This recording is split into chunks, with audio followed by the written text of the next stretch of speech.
Welcome back, everybody, to the Pediatric IBD Digest, the podcast where Dr. Coelho and I discuss important topics in the world of pediatric IBD. And every week, we invite a guest to talk with us about their area of interest and expertise. Now, you may be able to hear the sound of gentle waves lapping on a beach, which of course is a hint at the calming and thoughtful nature of today's topic. And somewhere over there on the beach, I think I can just about make out Dr. Coelho relaxing on a deck chair. And I won't tell you what he's wearing. Not quite yet. So I wish I was, but I find a bit of wave action in the background very therapeutic. I must say it's my own little audio escape. I'm easing into a holiday mode, mentally, if not geographically. Yeah, it's the classic Coelho out of office in spirit. Sadly, our budget doesn't extend to an overseas episode just yet, so we'll have to keep you waiting.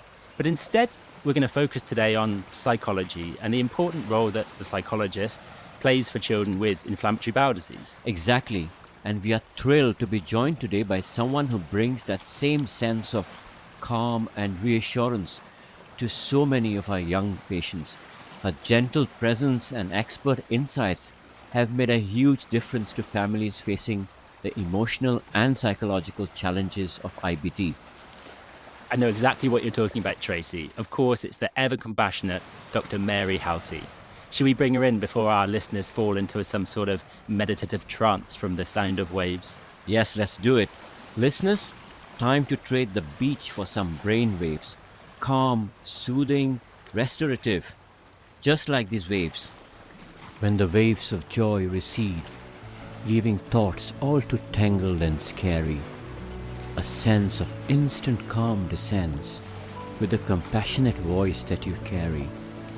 Therefore, may I please welcome Dr. Halsey, the ever so caring, our very own dear Mary.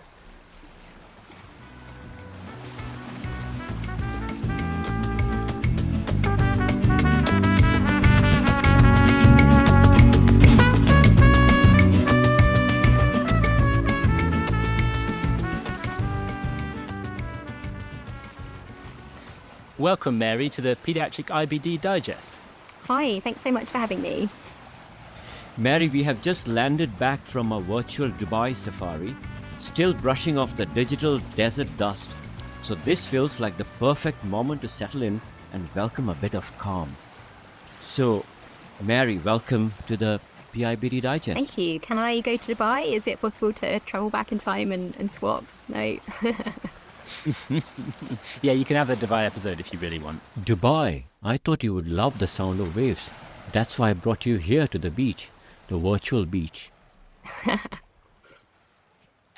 So, Mary, both Dr. Coelho and I have had the pleasure of working with you and, of course, seen firsthand the impact that good psychology or a good psychology service can have for patients with IBD. But for our listeners, would you be able to just introduce yourself and explain the path which led you to working with children who have inflammatory bowel disease? Yeah, of course. Yeah, so I've been working in the UHS gastro team for 10 years now, so long time. But I did my training, clinical psychology training in Southampton in 2011, so it's a 3-year training course. And I guess I got into psychology right from when I was a teenager. I don't know if you remember the series Child of Our Time, the Robert Winston series. So they followed babies who were born in the year 2000 and saw what they were up to each year, did some assessments and child development tests and all sorts of things like that. And that really got me interested in psychology and the human brain and why we do the things we do. So that was it really. After that, I followed that kind of path, and both my parents were nurses. So I think that probably led me to wanting to work in a kind of medical healthcare setting rather than kind of pure mental health team. So long story short, I did my training in Southampton, and then my specialist placement was in pediatrics. And yeah, that was it. I just decided this is what I wanted to do. My first job was within gastro. I also work in the allergy team as well, and there's a lot of overlap with children with stomach and food related difficulties. So yeah, that's my experience, and then I've been there ever since. So yeah, got stuck into gastro and couldn't leave. I thought you were going to tell us that you were one of the children from Child of Our Time then. I thought, oh, wouldn't that be wonderful? Celebrity. I'd be a bit younger though. Mary, I think you did a PhD before you started your clinical work. Is that correct? Do you want to just tell us a bit what you did? Yeah, so the clinical training, so to become a clinical psychologist, is a 3-year doctorate. So it's called a professional doctorate. So you have 3 years of placements in all different types of psychology services, and then you do some learning along the side at the University of Southampton, is where I studied, and then you kind of finish off writing a thesis. Make it sound simple, but it was a lot more involved than that.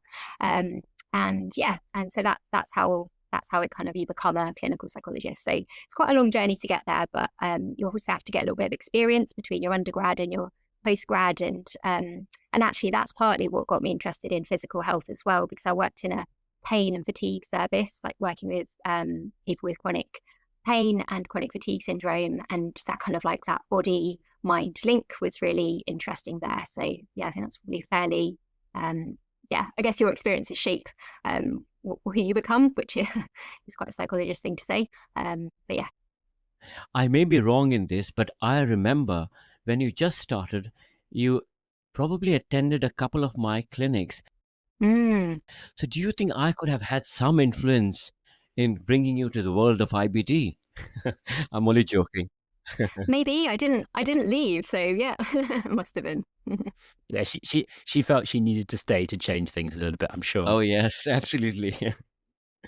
Okay, so Mary, as you know, the initial period following an IBD diagnosis can be incredibly overwhelming, not just for the child, but for their parents. And every family has its own level of resilience and as well as capacity to cope. Now, for our listeners, could you shed some light on the common emotional and psychological challenges children with IBD often face? And how does living with a chronic condition like Crohn's or colitis affect their mental health over time? Yeah, certainly. I think at that stage of diagnosis, it can be a mix of emotions for families, because sometimes it can be a relief that symptoms are being understood and there is a treatment plan in place. But so often, I think the children I work with, or young people, they have never heard of IBD, so they have to get their head around what this is, what this means. And so that point of diagnosis can be quite scary, but also quite kind of helpful. And often I think it's a time when children have been feeling really physically unwell, and that can in itself be emotionally distressing, as well as the fact that they've now been given a diagnosis.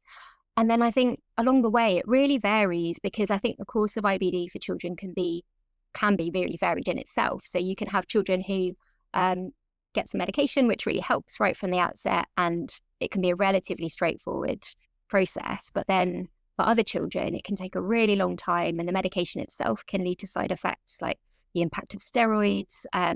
So I think every kind of disease course can be very different. And then you've got children perhaps with no mental health difficulties at all to begin with, or families where mental health just hasn't been a thing. But you've also got families where there is a lot of pre-existing emotional difficulties.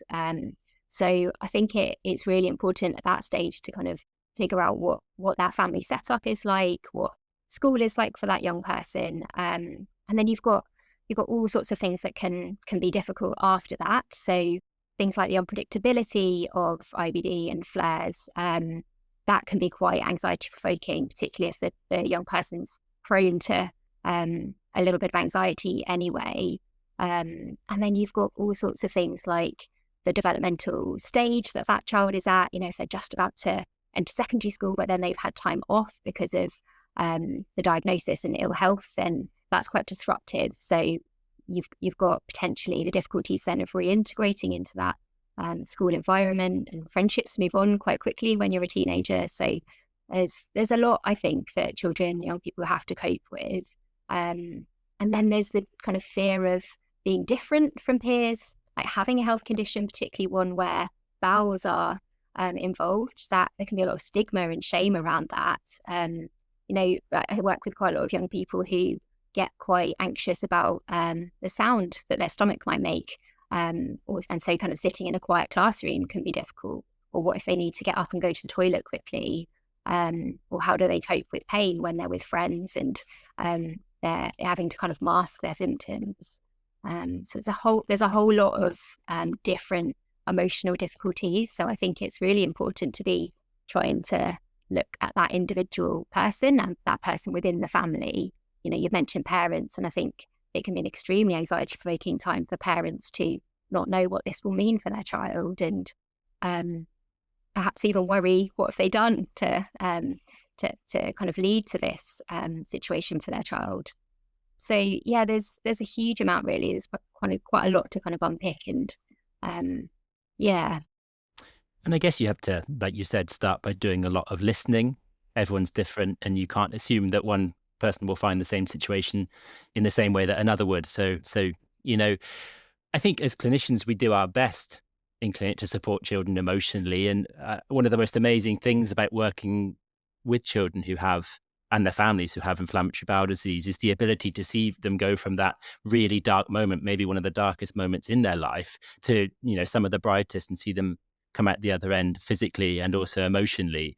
But we do probably have to acknowledge that for whatever reason, time constraints, what we're focusing on, we're probably, as clinicians, I'm talking about, not the best at supporting the emotional aspect of disease.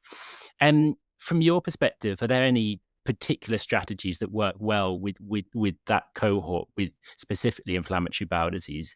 Would you generally look at things like CBT, or are there other techniques that you would think about?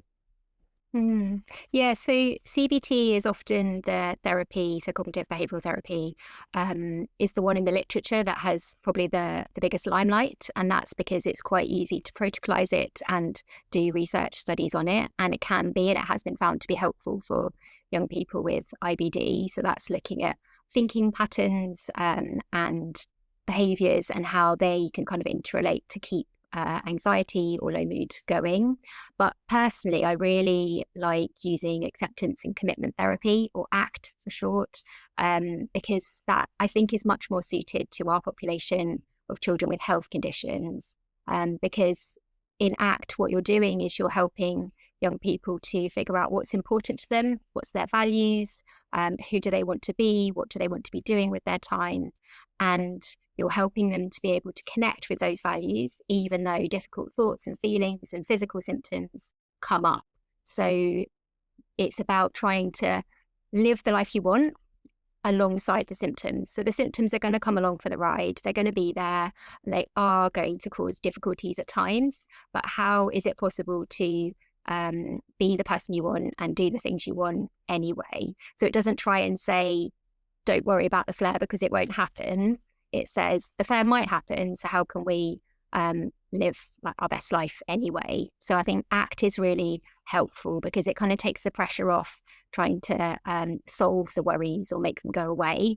And instead, it's like, yeah, anxiety might be around today because my tummy hurts, but do you know what? I'm going to do what I want to do anyway. I just might have to make some adjustments. Sure, thanks. That's really helpful. And I suppose the level of support and psychology input that children or families will need will really depend on what stage in their journey they are. Like you said at the start, from when you go from not having a diagnosis to learning about what IBD is and all the kind of problems associated with the really poor physical health that you have at that time, but also a diagnosis, then flares and after surgery, or maybe even stages in their life, their exams are happening and suddenly all these demands on them become overwhelming. I was wondering, when I was sat down sort of thinking about this podcast, should we be a bit better at predicting when things are about to get tricky? Because obviously we're quite reactionary in our referral to psychology. We see children struggling and we ask people like yourselves to help, but should we be able to predict, or at least try and predict, a time when it might become more difficult and then preemptively ask for input? Or is that just very difficult from a resources point of view? Yeah, it's an interesting one. And I think we've thought about that as a psychology team of, do we see children routinely from diagnosis, but there's just not the resource to do so. I think there are specific times when it is more difficult to live alongside a chronic health condition. So things like transition to secondary school, exams is probably the biggest one. Our referral rates go up in kind of January, February, just before GCSEs, and anxiety starts to heighten with mock exams and things. But then there's also, I think, acknowledging that for certain young people, they're going to be different challenges which aren't predictable. So maybe relationship breakdowns within the family or friendship difficulties as well. So it's quite difficult to predict.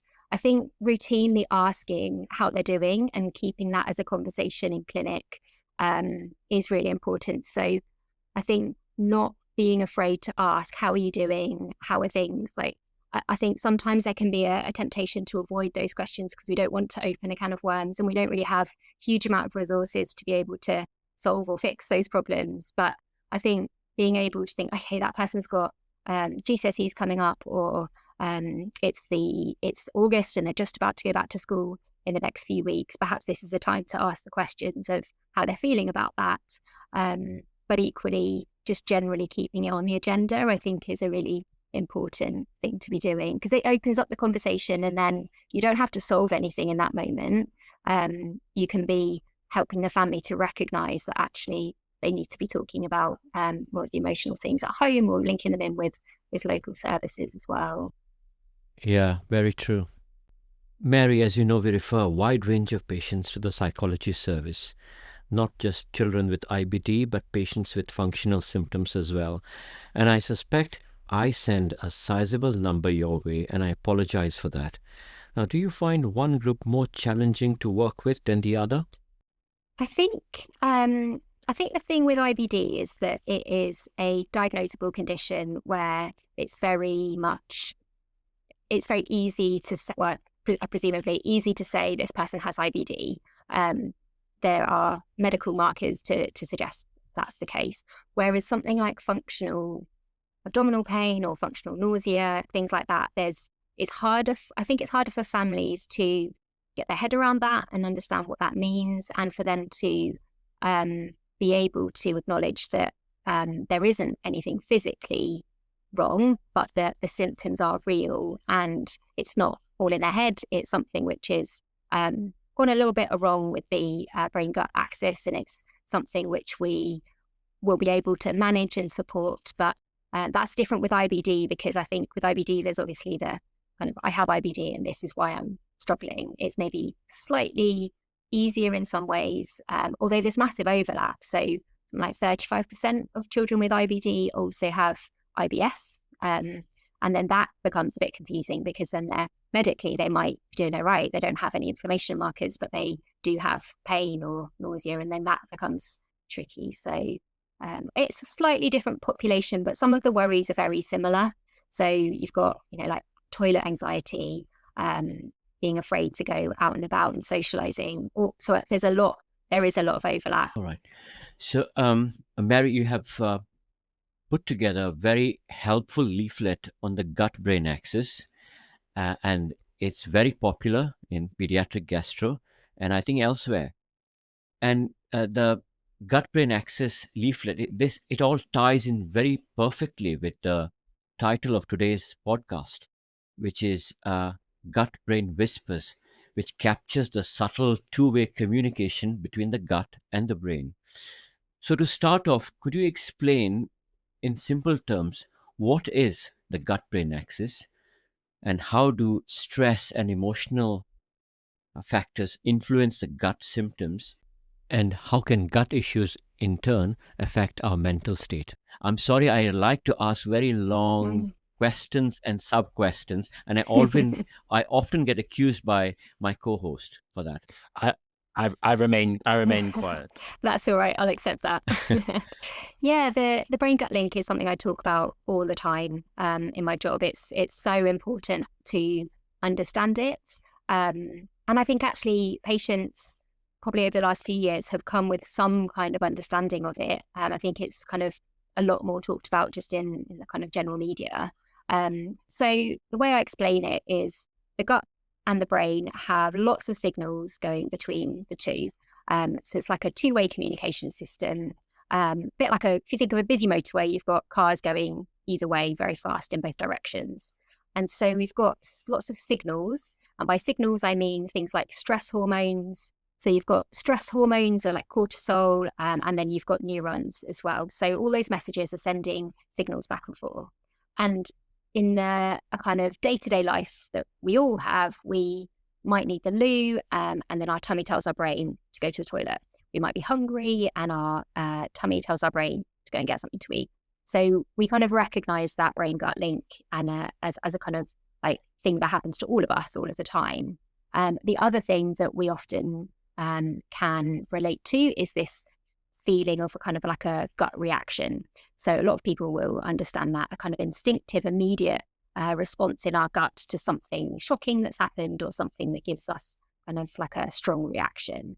So that what all of that shows us is that those signals go back and forth. It's really important that we have that communication. But what we also know is that when we're stressed or worried or there's stuff going on emotionally for us, that can lead to altered gut function. So the gut becomes more sensitive, and that's because of things like cortisol. So that will lead to this kind of idea that the gut becomes a bit more hypersensitive and things might move a little bit faster, and the immune response in the gut also changes.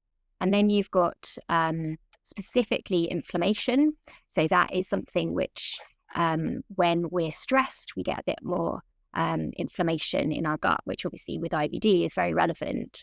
And so there's been lots of studies kind of looking at the impact of stress on inflammation, and we do know that it does have an impact. And we also know that psychological therapy can reduce that inflammation. The other thing that can happen, which is fairly new in research, and I think this is touched upon recently in one of your episodes, that stress can disrupt the gut microbiome. So there's much more research to be done in that area. But there's something there around lots and lots of ways that stress can impact the stomach. And we all feel it, don't we? If we're nervous before an interview or an exam, we might get butterflies in our tummy, or we might need the loo a little bit more often. So as soon as you start describing it in those respects, you think, oh, okay, yeah, that does make sense. And then it goes the other way around as well. So when a person with IBD is symptomatic, then that will lead to feeling sluggish, feeling frustrated, feeling low. And I think that is more than just those things are difficult to cope with. I've really seen it in young people when they're really quite poorly, that their emotions are really dampened down and they really don't feel good.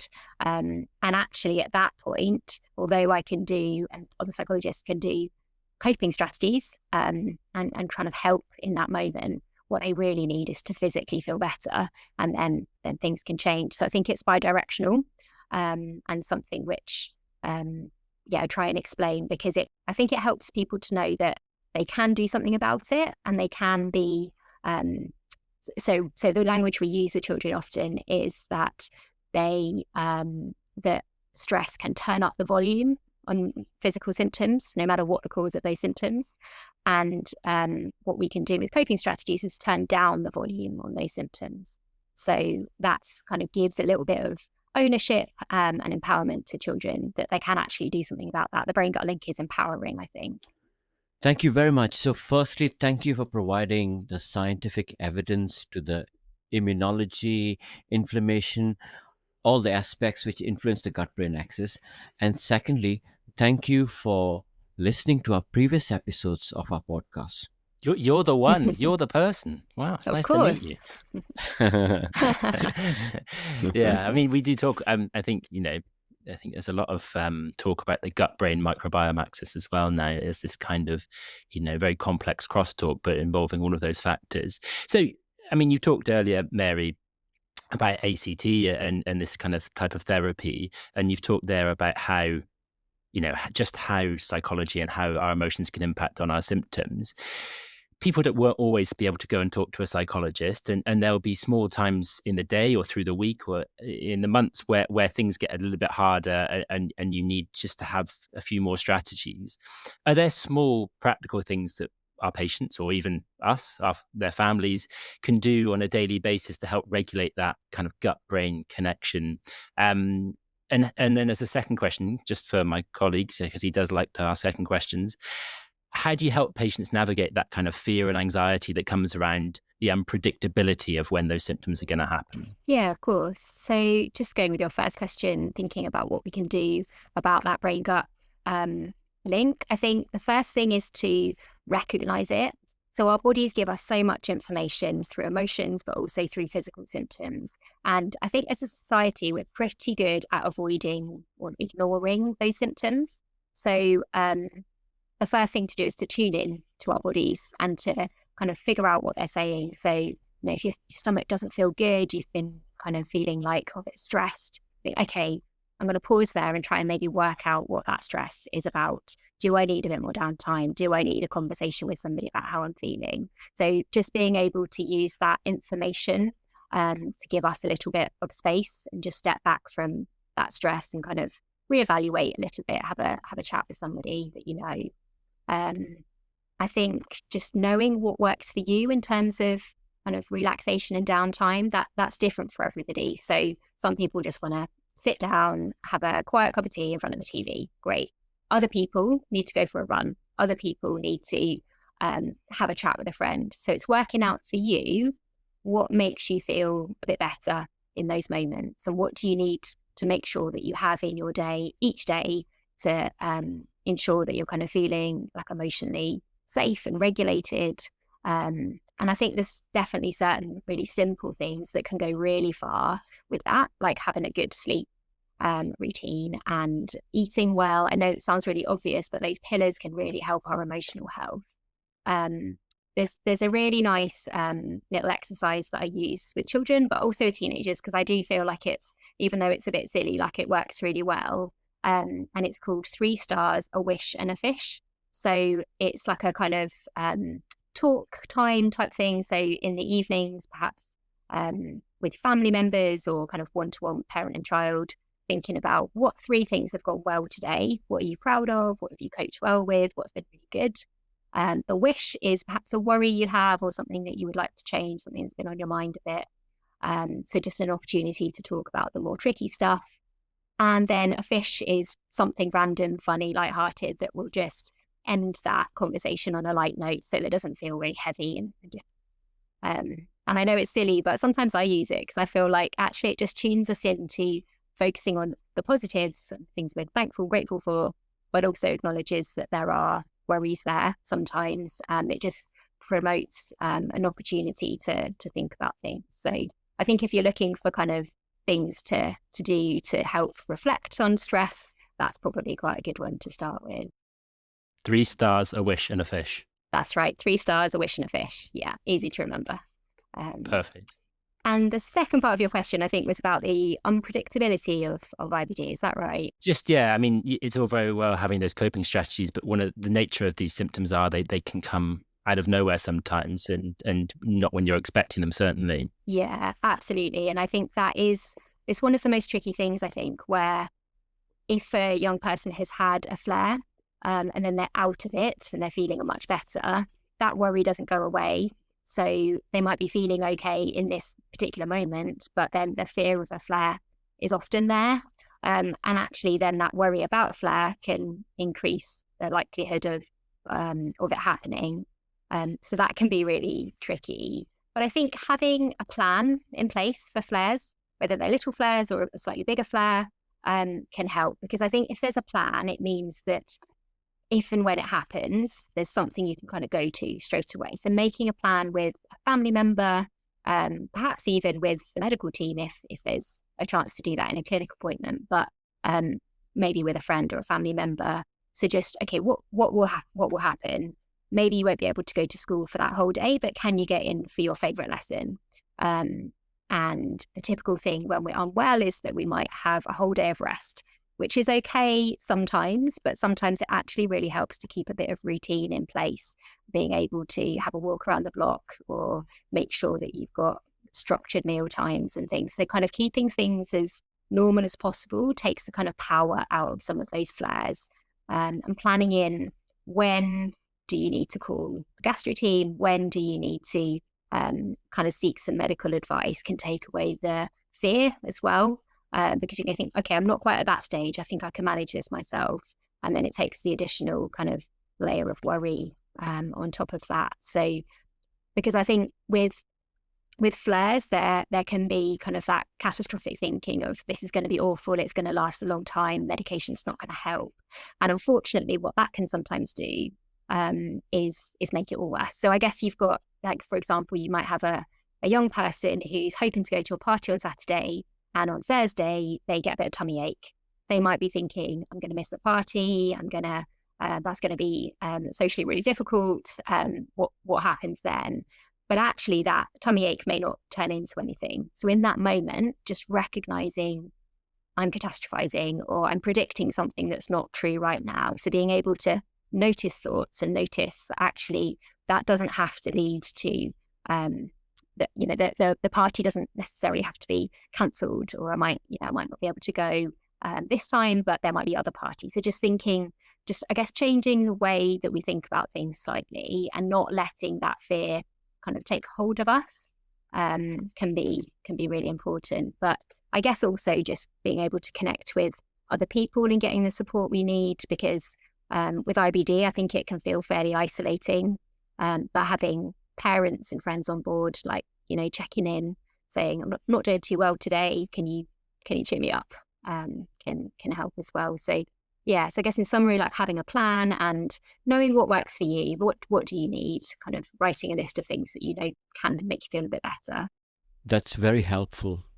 So, Mary, when I refer patients to the psychology service, some of the patients who agree at the beginning, the teenager might decline and may not want to engage with yourselves.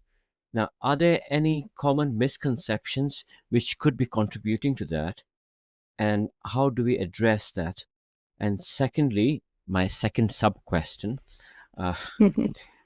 do cultural factors play a role in how patients and their families may access support or perceive the need for it?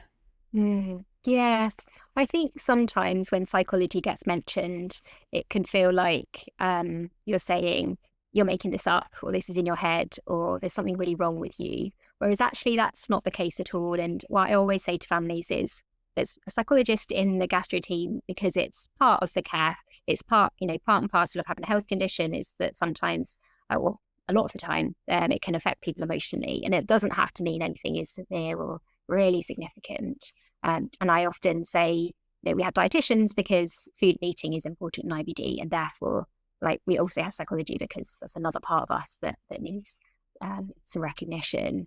So I think one misconception is that we're saying that it's in the head or that it's made up. So being able to talk about that brain-gut link and how common it is for children with IBD to feel stressed and can be helpful. And I suppose going back to that brain-gut link, thinking that or knowing that it's bi-directional, not just one direction. So it's not just that stress causes physical symptoms, but physical symptoms can cause stress. And actually what way in is often to think about, do you need some support to cope with this? Because this is really tough, as well as helping them see that it also can, that stress can impact their bowels. So yeah, in terms of myths, I think also, well, I just also think it's quite scary coming to talk to a psychologist. I mean, the amount of times I ask children if they know what a psychologist is, and they don't.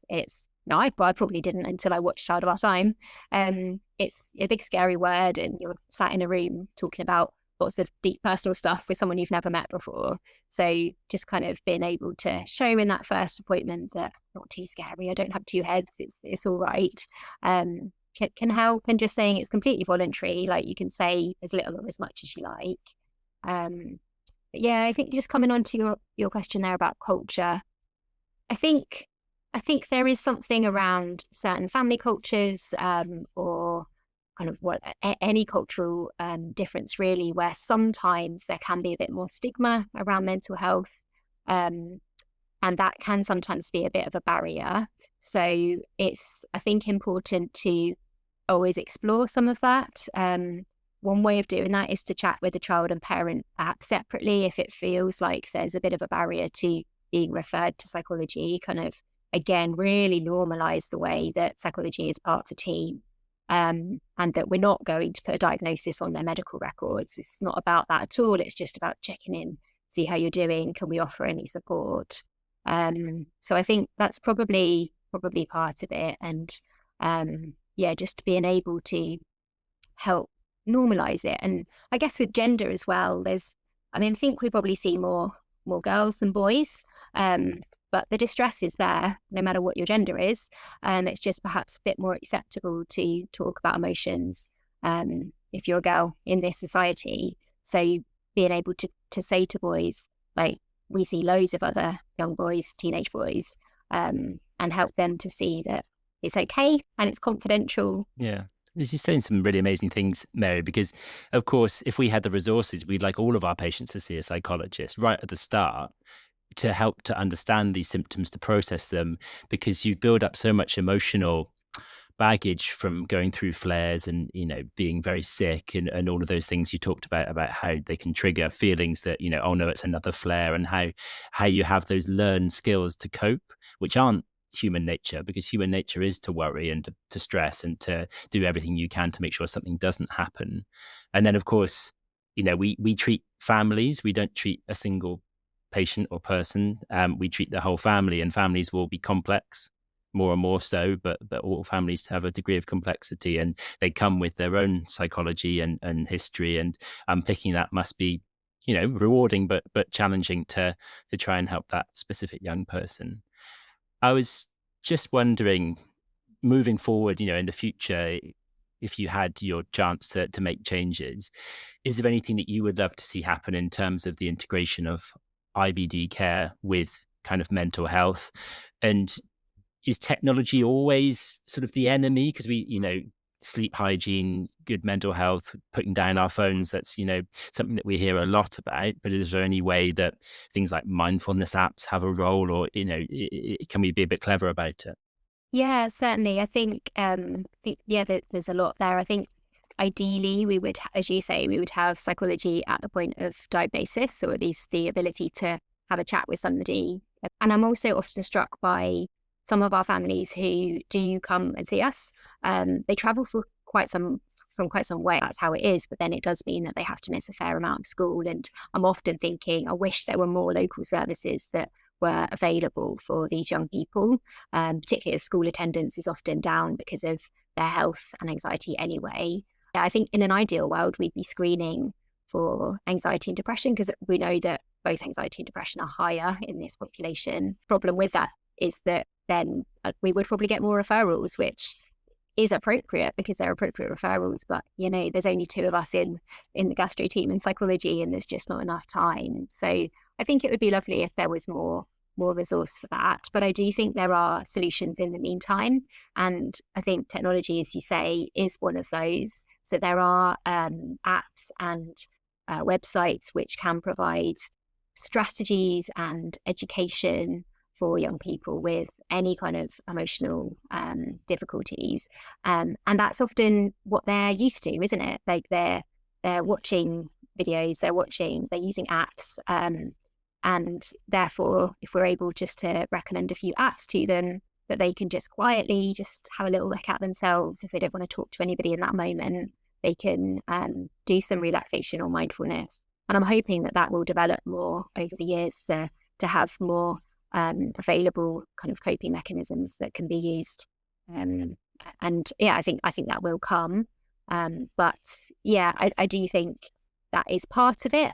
I think AI and kind of apps and technology can sit alongside us as psychologists, but doesn't obviously replace the relational aspect of our job. When we do an initial assessment, we get an hour and a half with a family. We're really privileged to have that time.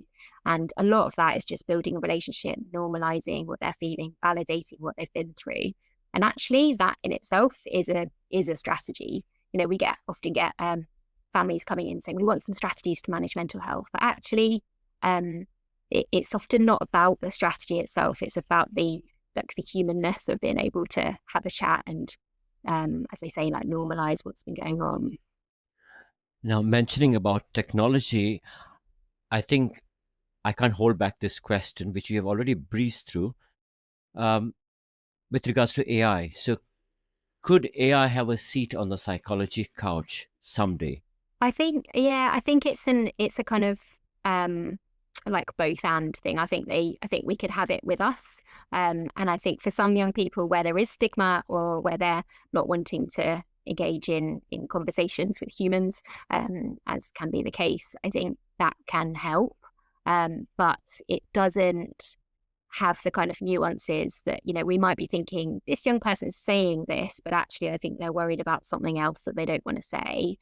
And AI wouldn't pick up on that. So I guess you've always got that kind of something missing, but I do think it's like a step on the way to being able to be helpful, but just with a lot of caution, I guess. Yeah, that's very true. Okay. Myself and Chris work on the premise of ACT, which is acceptance and commitment. So at some point when Chris gets bored of me, I might be replaced by some form of robotic AI. Anyway. Well, we're not sure if Dr. Coelho isn't AI. Actually, I've not seen him. I've not seen him in person for a while. These are all fairly good questions. So I'm wondering. You never know. Okay, Mary, I hope some of our patients and their families are listening to this podcast today. Now, if someone is listening and struggling emotionally with IBD, what's the one thing you would want them to hear today? I think the one thing I'd want them to know would be that they're not alone, because I see so many young people that come and see us, and, they're one family that have come into our rooms, and we meet with them as individuals, and then they go away again, and they don't necessarily meet other young people with IBD. And so the things that they're saying to us about anxiety around their bowels and toilets and all of those other things of feeling different, I just sometimes wish that they could meet a whole host of other young people with exactly the same difficulties, because it is shared. There's so much in common there. So I always make a point of saying, I have these conversations all the time with other young people, because I think it's something which can feel quite isolating and quite daunting, because, toilets and bowels there's just a stigma around that, isn't there, which is just not it's not easy to be able to talk to friends. I love it when I meet a young person that say that they talk to their friends all about how they're doing and things, but so often that isn't the case, not to the depth that they'd like to. So yeah, I'd say that they're not alone. Everything they're feeling and experiencing, I've heard before, pretty much. So that would be one thing. And I guess going back to one of your earlier questions about what we'd hope for in the world of IBD would perhaps be more support groups or more kind of regulated situations or groups that we could get young people together to try and kind of help each other, because there's so much connection and humanness in that I think would be it's just something we can't offer on a one-to-one basis. We sometimes run groups, but the resources are limited. So yeah, that's what I want them to know. Yeah, I guess that children will take it most significantly from a peer, someone that's been through that exact process, because as best as we try, most of us as clinicians, psychologists, dietitians haven't been through the same process. So, I don't know that in Southampton it has worked well when we've managed to do that, but of course it will be better to have some formalized program. Mary, thank you so much. That was brilliant. And as Tracy says, I do wonder if some of our families or our patients have listened to the podcast or will listen. And if they have, I'm sure they'd have found that very helpful. Certainly from a clinician perspective, even though in theory, this is something that we know very well, actually hearing you talk about it and reinforcing some of those things, it does make you think there's probably a bit more you can do in the clinic, even if it's just a short conversation, a check-in, making sure at least if you don't have the time to fully address it, you know what's going on and you can kind of predict maybe where this is going to go, certainly if the physical health side isn't playing out how you'd want it to as well. So yeah, thank you once again for sharing with us. No problem. Thank you for having me. It's really nice to be able to advocate for the young people that I see and work with, and I've learned so much from them over the years. That's helped me to help other young people. So yeah, privileged to be able to talk about it. Thank you so much for this wonderful and very engaging conversation. Thank you. Dear listeners, in the spirit of today's podcast theme, my poem is titled When Emotions Begin to Talk. It's a heartfelt or a gut-felt tribute to those patients who, despite their IBD being in remission, still face emotional symptoms that echo the disease itself. A testament that our feelings can be just as loud as inflammation. When gut emotions begin to talk. In her high-achieving pursuits, devoid of any academic flaws, stressed indeed she never was, With the diagnosis though, life just came to a stumbling pause. But the medications have done the healing that needs to be, with magical brilliance and undue delay, as the content medic often likes to say. But despite proven normal markers on display, symptoms persist as emotions cascade day after day. Defined gripes in their tumultuous spasms, wielding hard to the threatening egress. Her overly sensitive bowels strangled in such an utter mess, conceding in undignified explosions, often a testament to the palpable yet hidden stress. Is it the GCSEs looming large and the passive pressure from pushy folks, or the bellowing emotions of a crumbling household, or gnawing guilt of trauma tucked in yet untold, or other stuff not easy to unfold? Often there's no obvious label to pluck out from the differential fold. Now to my listeners, from the GI flock, it's important we see the unseen, but there aren't always tests within our stock. These symptoms are very real. I do know you are no newbies on the block. So do listen, feel and acknowledge when the bowel emotions begin to talk. Thank you. To all our happy listeners, I hope you enjoyed this episode. Keep tuning in, keep that connection strong, and as always, take care and goodbye for now.